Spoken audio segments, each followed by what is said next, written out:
Have you subscribed to Tap Africa TV? If you haven't, just click the subscribe button below because we're here to give you content regarding persons with disabilities.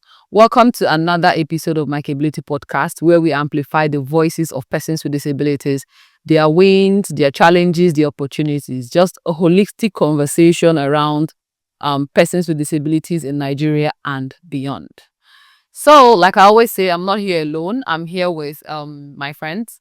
Number one, Mr. George. Like, I have to actually introduce Mr. George myself because he has not been here he was not here for the last episode and the last two episodes. So it's normal for me to say welcome back, Mr. George. Thank you. I'm back.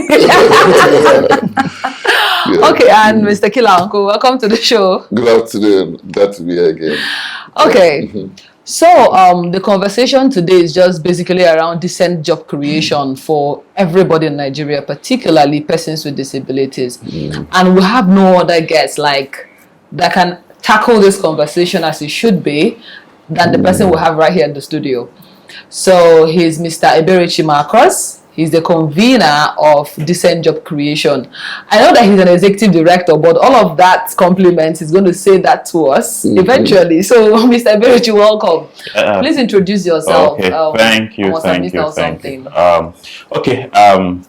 My name is Eberechi Marcus, like you said. Okay. I am the founder and CEO of Eminent Emerging Entrepreneurs Foundation and the convener National Dialogue on Decent Job Creation. Okay. Welcome to the show. Actually glad to have you here. Thank you very much. But first of all, I would like to ask, because you know that if someone sees you, the person wouldn't know you're visually impaired at all because your eyes are actually wide open. Yeah. So I would love to know, what is the journey like? How did you become blind? I would love to know that story. It's a story that sometimes most times don't like telling, but it's just a story that I also tell to inspire other persons. Okay. It all began, I have a case of glaucoma, and then wrong diagnosis because I had a situation where I met a lecturer in a university who I thought, a senior lecturer who I felt could know better. And all he just did was to examine my vision and gave me lenses. So I wore the glasses and the sight was bright. So I felt I've got the solution. So over time, this sight kept deteriorating. But at that time, I only thought it was the eyeglasses that was fading out. So I decided to go and do another eyeglass. So went back to the same place, got another one. So, but I just noticed that the lens got more thicker. But I was still fine wearing it and going on. At a point, the same process had to happen again. So I went to a different hospital. At this time, met a consultant ophthalmologist who carried out a complete test and told me, in fact, in his words, he said, we've just finished the test, we've just finished all the scan and all that. But I'm not happy to tell that what we just did is an academic exercise. And I said, sir, what do you mean? He said, no, it's just an academic exercise. It's obvious the stage where your sight is can't be operated, can't be. So you just have to manage it to whenever. That's just his words. And wow. That's where the journey began. And he said, just keep doing what you can do. But note, a day will come. You came to this hospital yourself. A day will come, you may not be able to come by yourself. Wow. And that's just how the journey began. So I'm actually interested in the first person you mentioned, the lecturer. The lecturer, was he an optometrist or ophthalmologist? An optometrist. Okay, he's a lecturer. An optometrist. And he was practicing at the time? Yes, he was practicing. He had a clinic of his own. Wow, this is just the case of me. Nigeria never happened to you. But then additionally, right, what was transitioning like for you? You were once, you were once with your vision, then all of a sudden you stopped seeing. What was that transition phase like?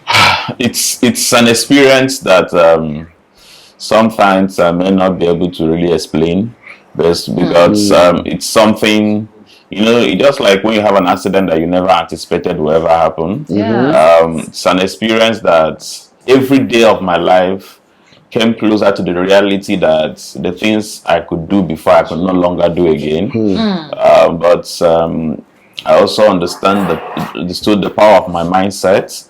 So I began to try on myself to discover pathways to making things work for me.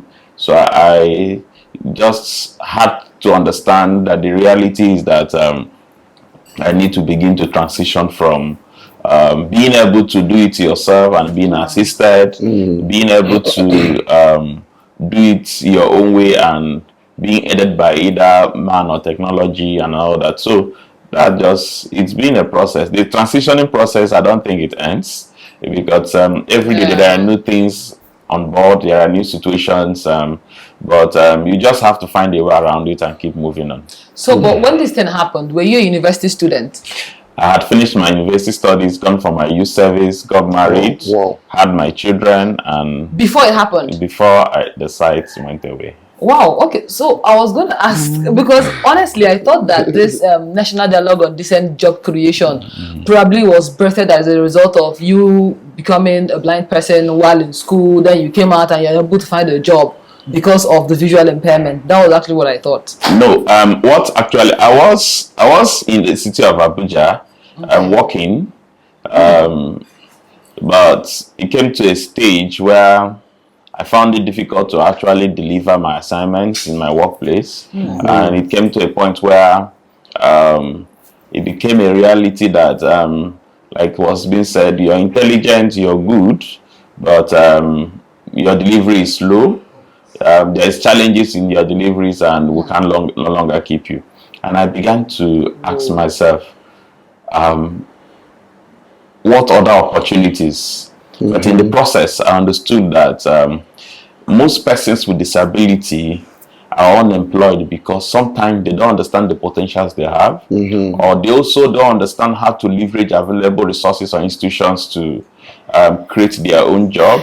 And I said, this same unemployment that wants to be the second job that I have, I will become a solution to it. And I began the process. And today, we have enabled so many persons with vulnerability to create their own decent jobs and they are employed. So you were already in this job, right? You were already doing that particular job in that office. You were let me put it better. Yeah. So you were seen at the time in that same office, and then you became visually impaired in that same office, and they couldn't manage the transition.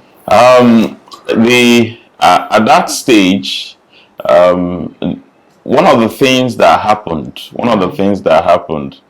I wouldn't really say it's a challenge of the management, because my then boss actually sent me to a hospital, paid for me to have some treatments. So when they employed you, you could see? Yes, at least at the time of employment. Yes, I came to work by myself. I did all I could do by myself. And when that when my boss started noticing it, he sent me to a hospital. He paid the fee. He gave me the necessary support and all that to see how much I could. But the nature of work then, my delivery was not what was expected. And at a starting stage, our boss was no longer in the country. So those who were to manage it then, as young people sometimes are excited in their workplace and they want to overdo things. Something just happened and someone just said what should not be said and all those kind of stories, and I was told to stop. But now when I inquired, I was not told behind that the major reason after all is that they said you're good, you're this, but we don't think we can continue with him. Okay, so which year did this happen? At least I am really sure that I could still read my documents in 2016. Okay, 2016. Yes. So I'm looking at 2017. Yes. Yes. Okay, so the Disability Act signed by the president. Yes. All right. So, but were there effort made by this very particular organization to look at how you transition from a sighted person to a visually impaired person job and see how they can place you, maybe change role? Was it a private organization? It was a private organization, and And that's why this kind of advocacy is important. And in private institutions, some of this understanding probably does not really exist as much as it should. But the CEO of the company, in his own personal capacity, made some moral efforts to ensure that because even when I had stopped, because then there was a time he also offered me to resume,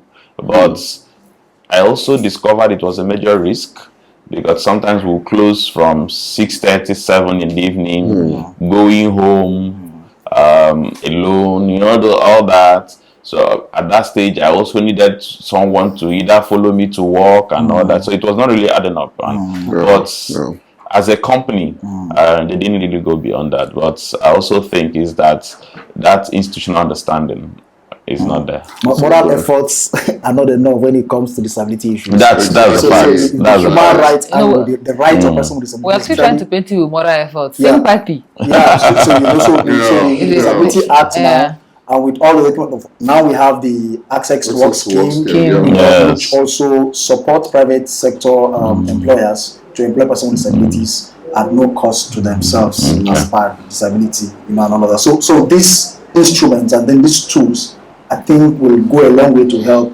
even private organizations who may not, want to do that because they're looking at the extra cost. Because if they're going to transition maybe from, your day role to the new role that will be suitable for you, maybe they're looking at the costs. Costs agreeable to them. So, Mr. Marcus, right? Of course, you're the convener of National Dialogue on Decent Job Creation. So I just want to know, considering our economy, considering Nigeria's economy, what are the key elements that make up this decent job? Like, what is a decent job? So before you even answer that question, I was going to ask him that. I mean, in the face of what happened to you, what was the motivation? What kept you going? Because others would have said, "Okay, I resigned to fate. I give up." What was the motivation for you? What kept you going? Before now, getting into decent job creation, convening. I think I have a response to that question, sir. Nabil. You said this one? Bill. Yeah. So remember, he said that he was married, I had children before then. Yeah. So Nabil. Yeah. So please respond. Okay, Bill is part of it. But the reality of the matter is that I've always been a person who does not really believe in limitations. Yeah, of course. I've always been a person who says it can be done.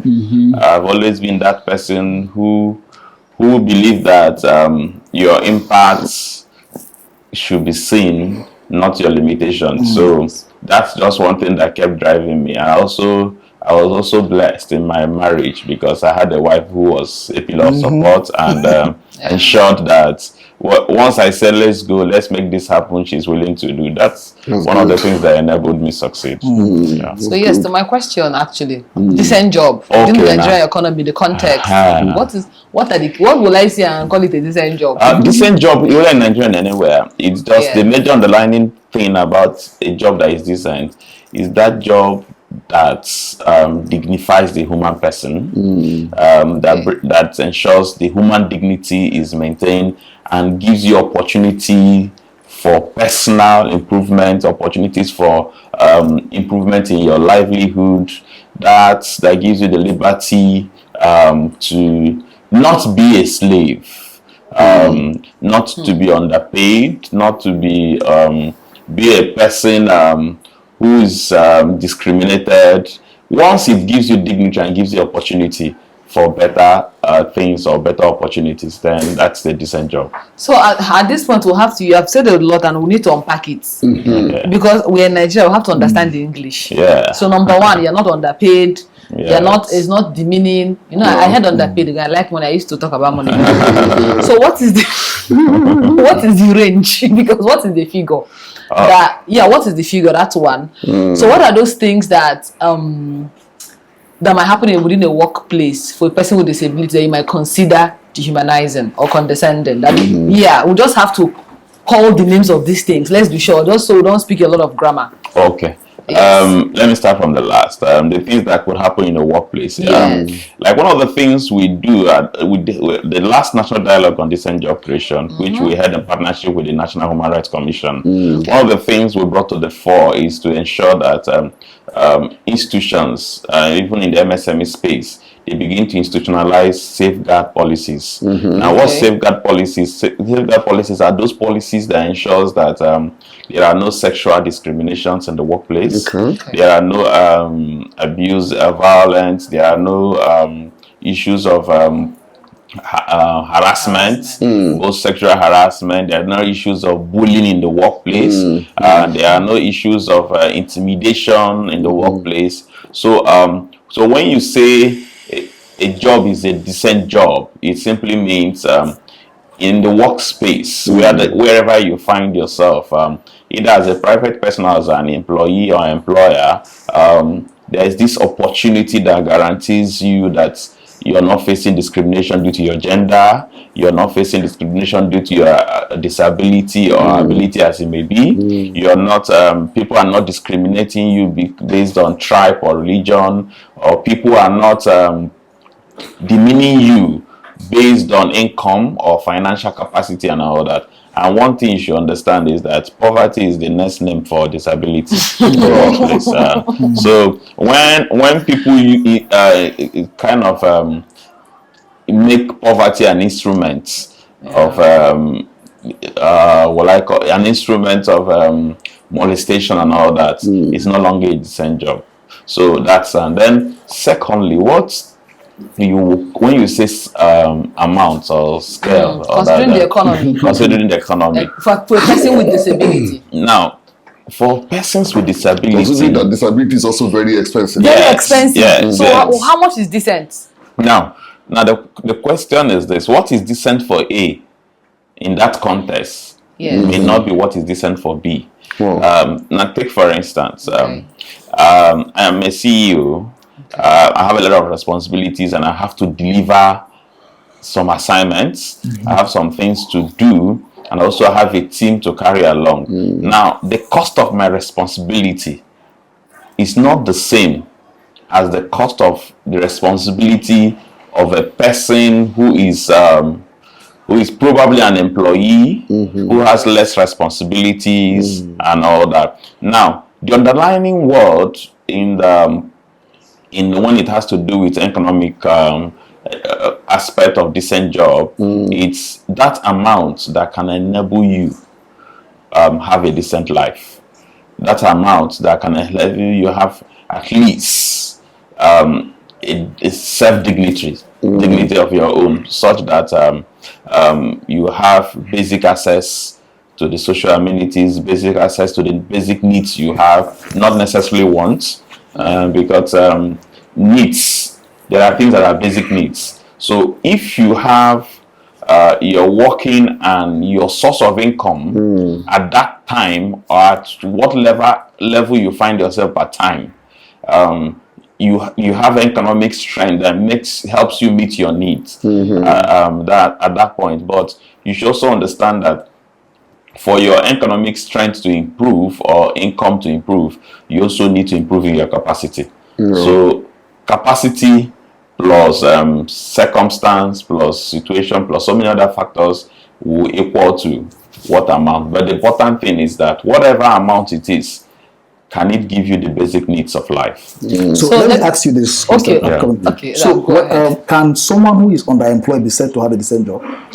No, you just answered it because you're underemployed. Yes. It's not being underemployed means there are opportunities that employment should give you that it does not really give you. Your take home is not taking you home. It's not taking you home, and it's not just the take home. You know, one thing about a decent job, beyond the take home, it gives you opportunities. So if you're underemployed, it simply means there are opportunities you will not have. So it can't be called a decent job. So Mr. Marcus, coming to the underpaid part of it, I want to take you back. You don't want to give us a range or a certain amount. So I'll just maybe interpret what you have said. Okay. So if I'm a person with disability, right? Yes. And I probably go to a potential employer and tell the person that see, Oga, you want to pay 100K, please. What will take me home very well? What is decent for me? Yes. Considering my responsibilities is 500,000 naira. Yes. What if the person refuses? Because there is no range at this point. No, that's And yes, sorry, let me just add this, right? Was it 2 days ago or last week? I think last weekend. The social media space was awash with the news of a particular lounge in Gwarimpa that had, I don't know if you saw that, a particular lounge in Gwarimpa that had advertised for the role of, I don't know, is a supervisor or some role in a lounge in Gwarimpa. So the pay is 150,000 naira, and you are to be, of course, they'll give you an accommodation, but not an exclusive accommodation anyways. You know, where you will probably, if you walk through the night, you just keep your bags there and stuff. So now they had thousands of applicants. Thousands of applicants, and these applicants majorly are first class graduates and second class upper graduates. Okay. So 150K, we know in this economy is not even nearly decent. Right? Yes. Then for a person with disability to even want to apply for that kind of job, there's problem. So we'll have to use our reality to define what this decent job is. Exactly. Right? Exactly. And channel our advocacies properly. Yeah. Now, when you say our realities, I used to know an old uncle of mine who told me that he bought his car brand new when it was 7,500.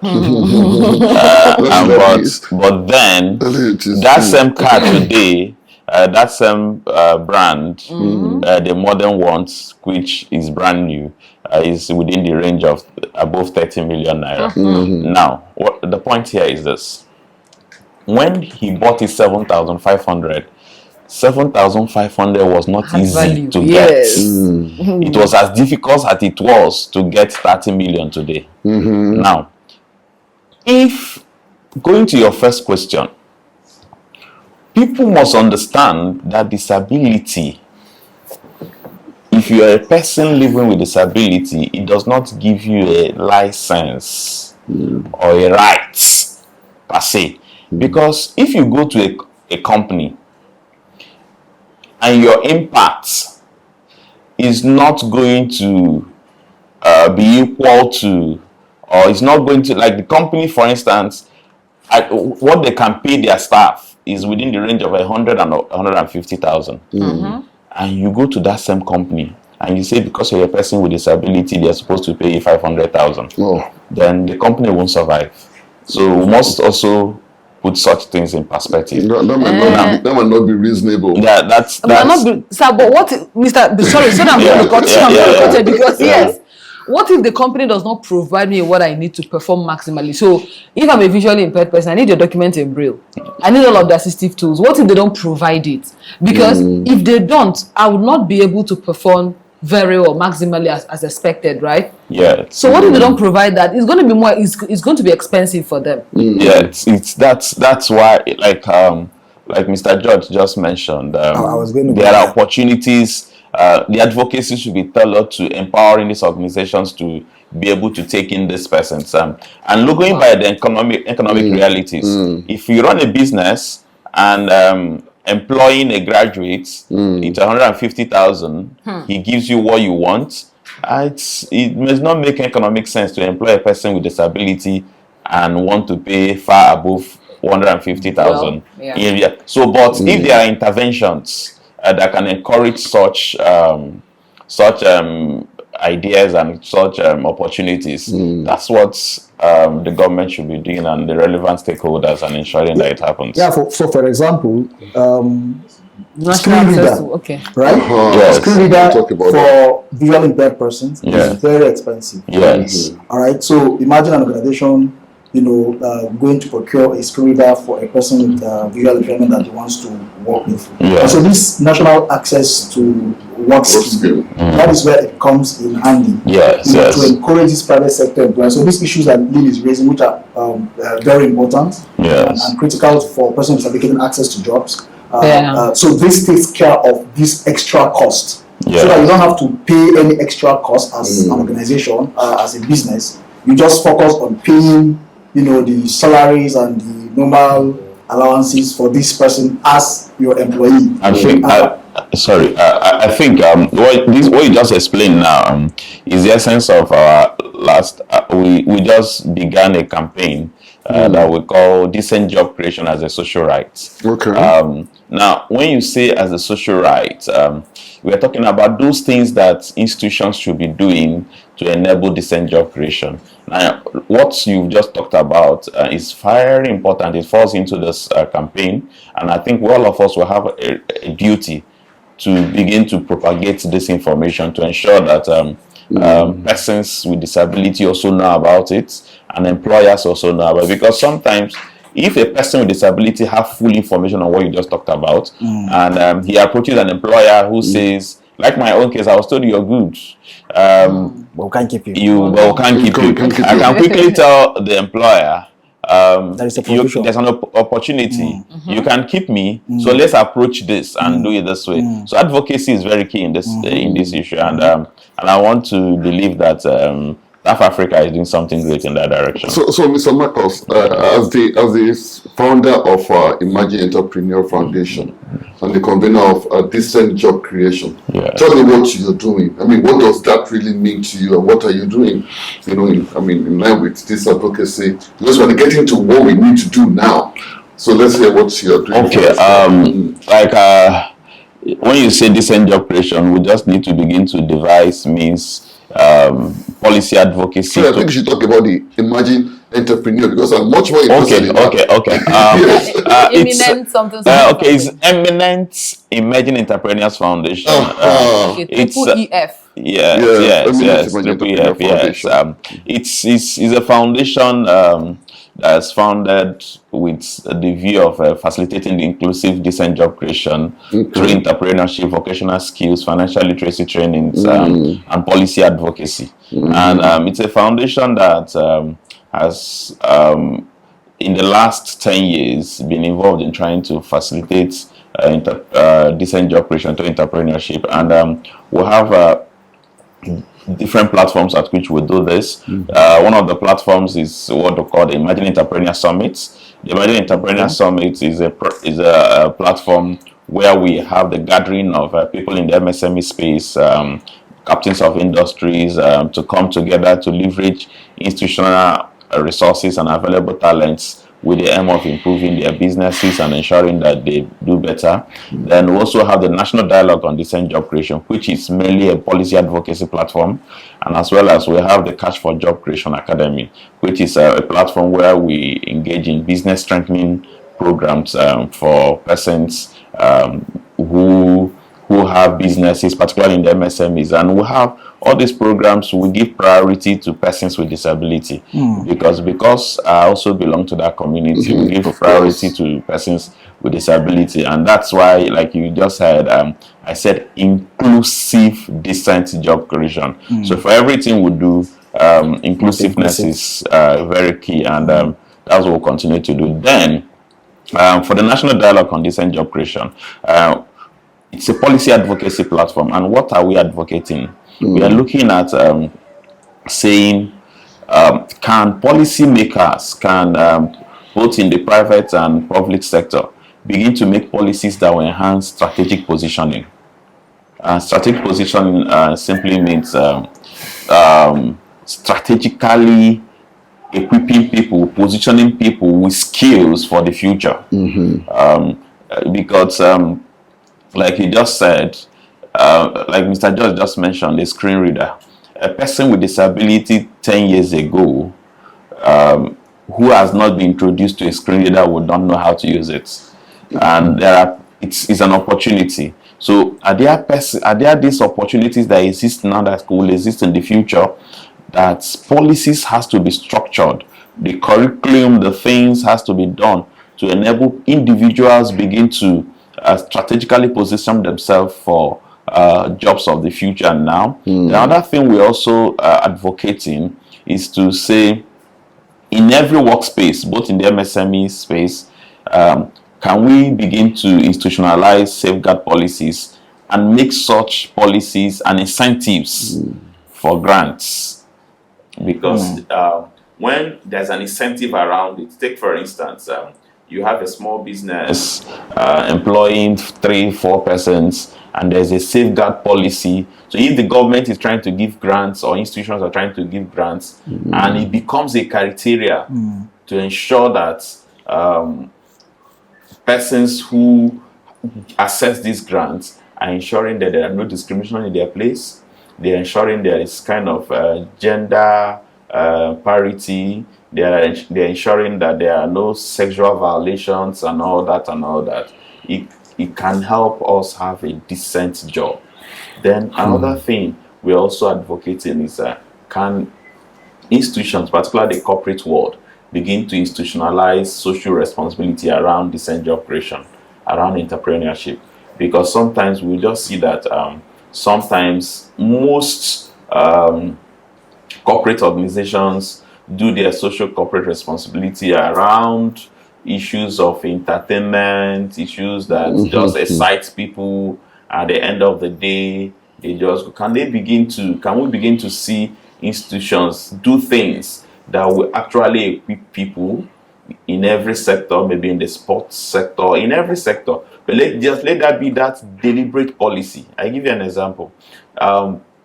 Most of our political leaders, particularly those in the National Assembly, they have constituency projects per se. Yeah. And now, I see that as their own social responsibility to their constituents. Now, most of them, I've seen instances where marriages are conducted for persons with funds from constituency projects. You understand? I've seen instances where things that you may not even imagine are done for.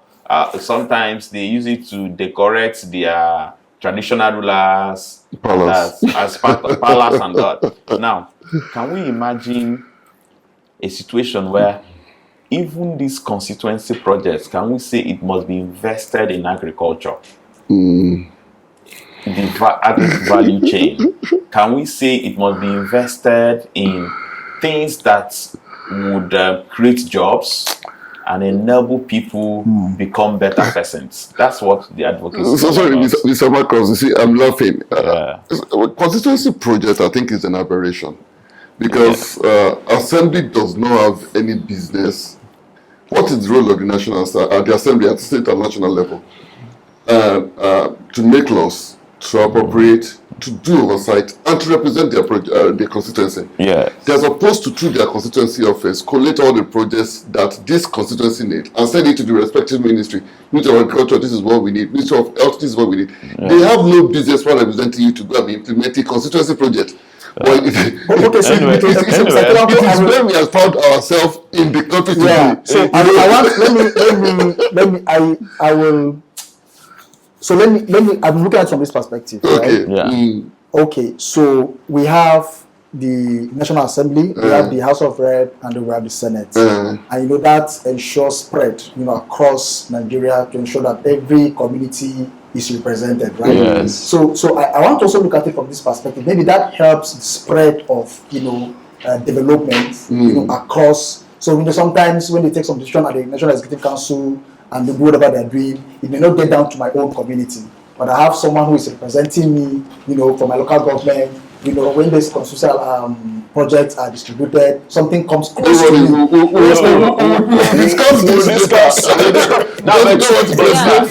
Sorry, let me just say something here. There's a difference between idealism and reality. It is ideal what you just explained. Yes. What their roles should be. But in reality, millions are budgeted for that purpose. Yeah. Can we begin to institutionalize those processes? Can we take advantage of such processes to make it become? Because take for instance, I wouldn't mention a state. I watched over the news some time ago where a popular senator, empowered members of his constituency as shoe couplers. You understand? As shoe couplers, right? Yes. So is that not empowerment? Is that not no, get the point. Job creation? Now that's why I mentioned that's a job creation effort, but not a decent job creation. Now, what's our advocacy all about?